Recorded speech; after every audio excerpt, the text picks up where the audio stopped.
$1.87. That was all. And 60 cents of it was in pennies. Pennies saved 1 and 2 at a time by bulldozing the grocer and the vegetable man and the butcher until one's cheeks burned with the silent imputation of parsimony that such close dealing implied. 3 times Della counted it. $1.87, and the next day would be Christmas. There was clearly nothing to do but flop down on the shabby little couch and howl. So Della did it. Which instigates the moral reflection that life is made up of sobs, sniffles, and smiles, with sniffles predominating. While the mistress of the home is gradually subsiding from the first stage to the second, take a look at the home. A furnished flat at $8 per week. It did not exactly beggar description, but it certainly had that word on the lookout for the mendicancy squad. In the vestibule below was a letter box into which no letter would go, and an electric button from which no mortal finger could coax a ring. Also appertaining thereunto was a card bearing the name Mr. James Dillingham Young. The Dillingham had been flung to the breeze during a former period of prosperity, when its possessor was being paid $30 per week. Now, when the income was shrunk to $20, though, they were thinking seriously of contracting to a modest and unassuming D. But whenever Mr. James Dillingham Young came home and reached his flat above, he was called Jim, and greatly hugged by Mrs. James Dillingham Young, already introduced to you as Della, which is all very good. Della finished her cry and attended to her cheeks with the powder rag. She stood by the window and looked out dully at a gray cat walking a gray fence in a gray backyard. Tomorrow would be Christmas Day, and she had only $1.87 with which to buy Jim a present. She had been saving every penny she could for months, with this result. $20 a week doesn't go far. Expenses had been greater than she had calculated. They always are. Only $1.87 to buy a present for Jim. Her Jim. Many a happy hour she had spent planning for something nice for him. Something fine and rare and sterling, something just a little bit near to being worthy of the honor of being owned by Jim. There was a pier glass between the windows of the room. Perhaps you have seen a pier glass in an $8 flat. A very thin and very agile person may, by observing his reflection in a rapid sequence of longitudinal strips, obtain a fairly accurate conception of his looks. Della, being slender, had mastered the art. Suddenly she whirled from the window and stood before the glass. Her eyes were shining brilliantly, but her face had lost its color within 20 seconds. Rapidly she pulled down her hair and let it fall to its full length. Now there were 2 possessions of the James Dillingham Youngs in which they both took a mighty pride. One was Jim's gold watch that had been his father's and his grandfather's. The other was Della's hair. Had the Queen of Sheba lived in the flat across the air shaft, Della would have let her hair hang out the window some day, to dry just to depreciate Her Majesty's jewels and gifts. Had King Solomon been the janitor, with all his treasures piled up in the basement, Jim would have pulled out his watch every time he passed, just to see him pluck at his beard from envy. So now Della's beautiful hair fell about her rippling and shining like a cascade of brown waters. It reached below her knee and made itself almost a garment for her. And then she did it up again nervously and quickly. Once she faltered for a minute and stood still while a tear or two splashed on the worn red carpet. On went her old brown jacket. On went her old brown hat. With a whirl of skirts and with the brilliant sparkle still in her eyes, she fluttered out the door and down the stairs to the street.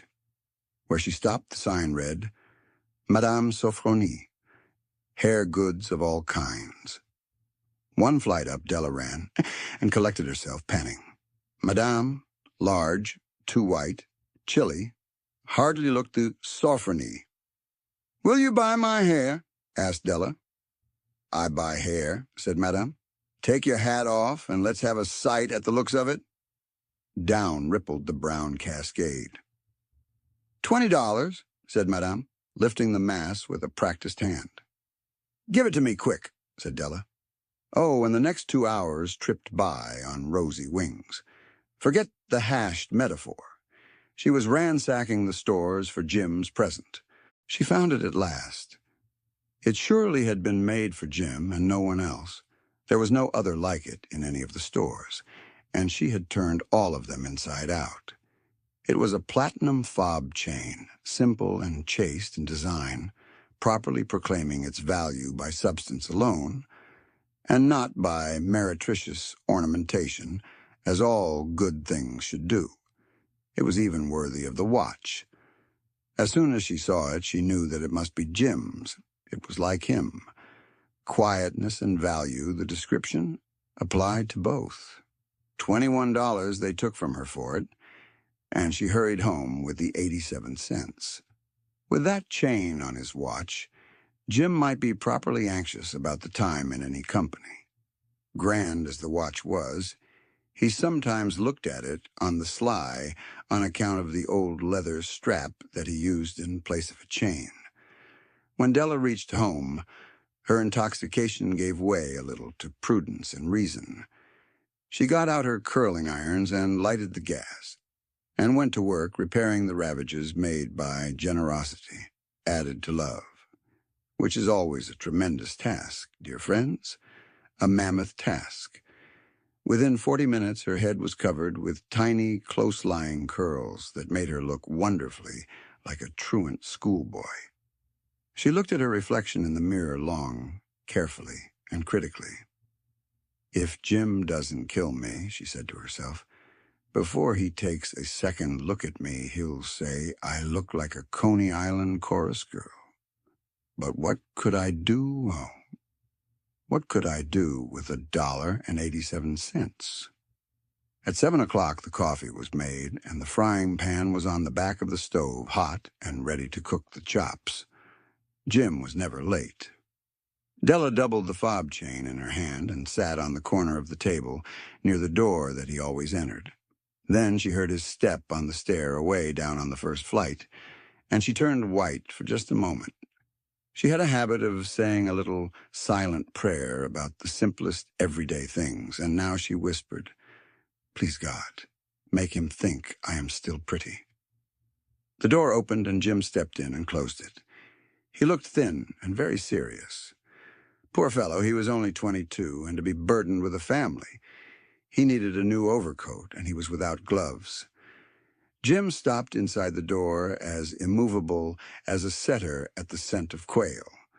His eyes were fixed upon Della, and there was an expression in them that she could not read, and it terrified her. It was not anger, nor surprise, nor disapproval, nor horror, nor any of the sentiments that she had been prepared for. He simply stared at her fixedly, with that peculiar expression on his face. Della wriggled off the table and went for him. "Jim, darling," she cried, "don't look at me that way.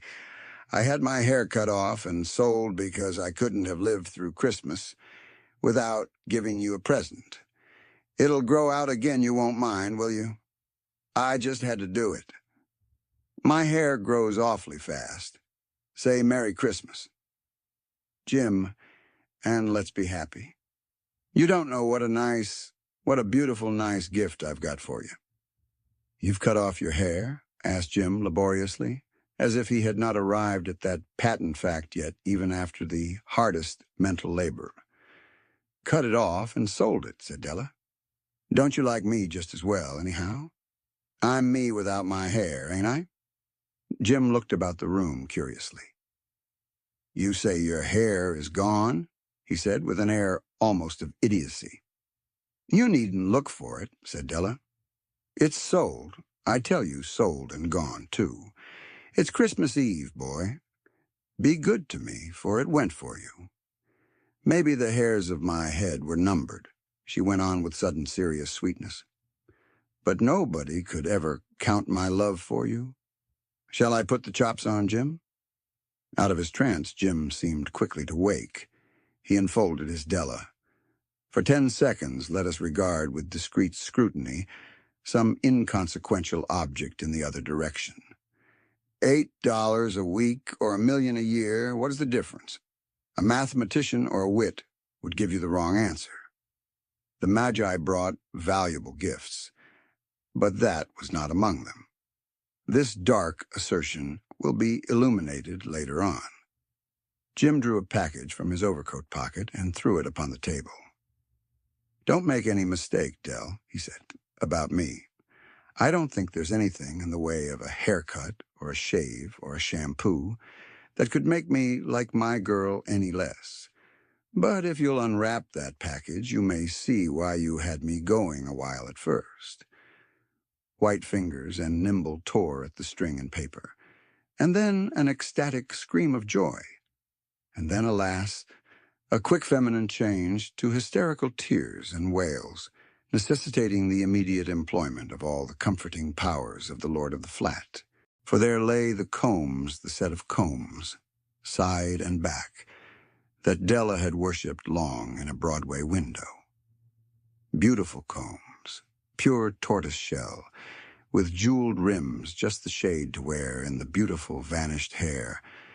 They were expensive combs, she knew, and her heart had simply craved and yearned over them without the least hope of possession. And now they were hers, but the tresses that should have adorned the coveted adornments were gone. But she hugged them to her bosom, and at length she was able to look up with dim eyes and a smile and say, "My hair grows so fast, Jim." And then Della leaped up like a little singed cat and cried, "Oh, oh."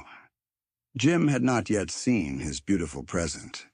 She held it out to him eagerly upon her open palm. The dull, precious metal seemed to flash with a reflection of her bright and ardent spirit. "Isn't it a dandy, Jim? I hunted all over town to find it.